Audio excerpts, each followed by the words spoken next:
Nakakita ka na ba ng mga pagitan o border ng mga bansa?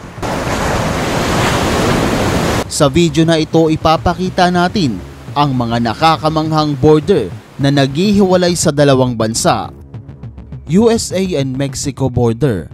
Alam mo ba na itong unang border sa listahan natin ay ang isa sa pinaka-kontrobersyal na border sa buong mundo? Bakit? Noong una, malawak ang lupain ng Mexico. Sakop nito ang Texas, California, Arizona, New Mexico, Nevada, Utah at malaking bahagi ng Colorado. Ngunit matapos ang Mexican-American War noong 1846 hanggang 1848, napilitan ng Mexico na isuko ang halos kalahati ng teritoryo sa Estados Unidos sa pamamagitan ng Treaty of Guadalupe Hidalgo. Sinubukan din ng Amerika na kunin ang Texas pero ayaw ng Mexico, kaya naman dahil sa hindi pagkakaintindihan nagkaroon ng border o hangganan. May haba itong 3,145 km o halos 1,954 miles. Isa ito sa pinakamahabang international border sa buong mundo. Nagsisimula ang border sa Gulf of Mexico sa may Brownsville, Texas at umaabot hanggang sa Pacific Ocean sa San Diego, California. Itinayo ang border na ito hindi lang dahil sa hindi pagkakaintindihan, kundi para na rin maiwasan ng illegal entry, smuggling at iba pang mga banta sa kani-kanilang seguridad. Netherlands and Belgium border. Ang hangganan ng dalawang bansang ito ay ang isa sa pinakakaiba at pinakakomplikado sa buong mundo. Bakit? Pagmasdan mo naman kasi. O diba, napakasimple. Tanging mga marka lang ang makikita mo at ang weird pa dito dahil kapag ang bahay mo ay nadaanan ng border, mahati ito sa dalawang bansa. Halimbawa, pwedeng nasa Belgium ang sala mo tapos nasa Netherlands naman ang kusina. Hindi big deal sa dalawang bansa na magpalipat-lipat. For example, tatawid ka ng Netherlands tapos babalik ka sa Belgium. Okay lang yon dahil pareho naman silang miyembro ng European Union at malaya ang pagtawid sa dalawang bansa. India and Pakistan border. Alam mo ba na isa sa pinakamatindi at makasaysayang border sa buong mundo ay ang naghihiwalay sa India at Pakistan? Ito ay tinatawag na Wagah border at matatagpuan sa pagitan ng lungsod ng Amritsar sa India at Lahore naman sa Pakistan. Itinayo ito noong August 17, 1947, ilang araw matapos ang kalayaan ng India sa Britanya sa loob ng 200 years. At dito ipinanganak ang Pakistan. Oo, hinati ang India para magkaroon ng Pakistan. Ang hatian na ito ay batay sa relihiyon. Ang India ay Hindu at Pakistan naman ay Muslim. Ang border na ito ay may habang 3,234 kilometers. North and South Korea border. Isa sa pinakadelikado at heavily guarded borders sa buong mundo.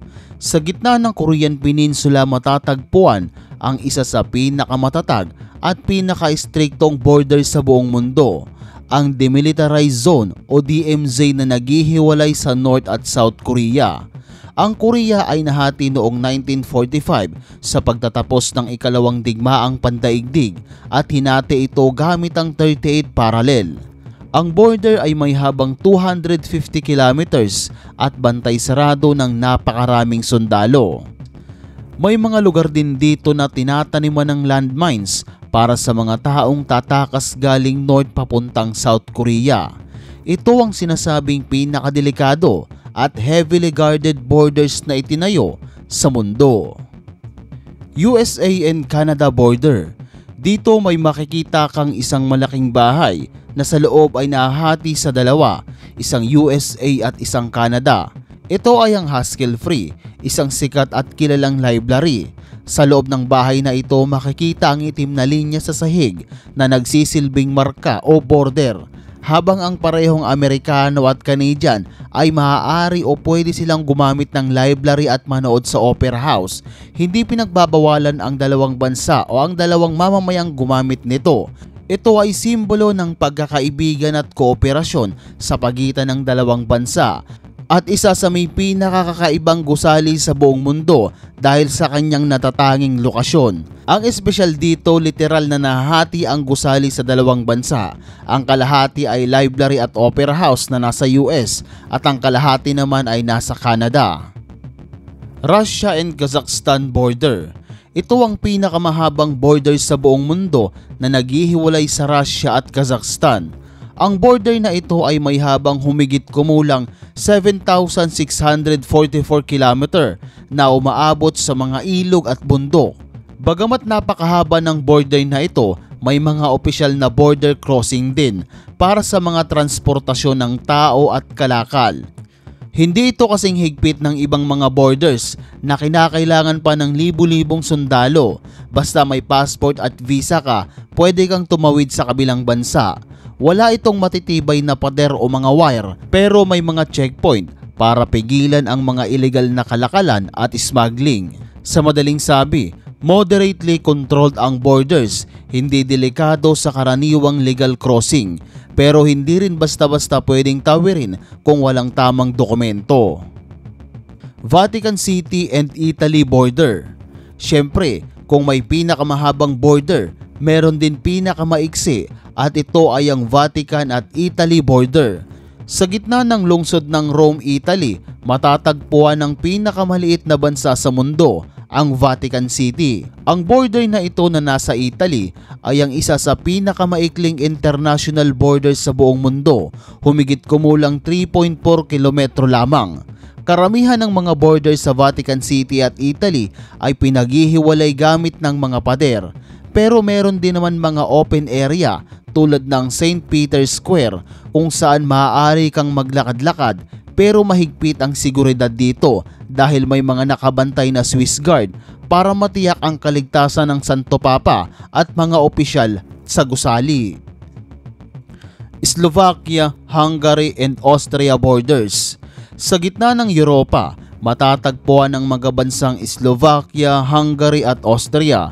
Ang kanilang mga borders ay bahagi ng isa sa pinaka-accessible at peaceful na borders sa kontinente dahil sa Schengen area. Ang mga borders na ito ay ang umahati sa mga bansa gamit ang natural at urban features tulad ng ilog, kagubatan, bundok at mga highways.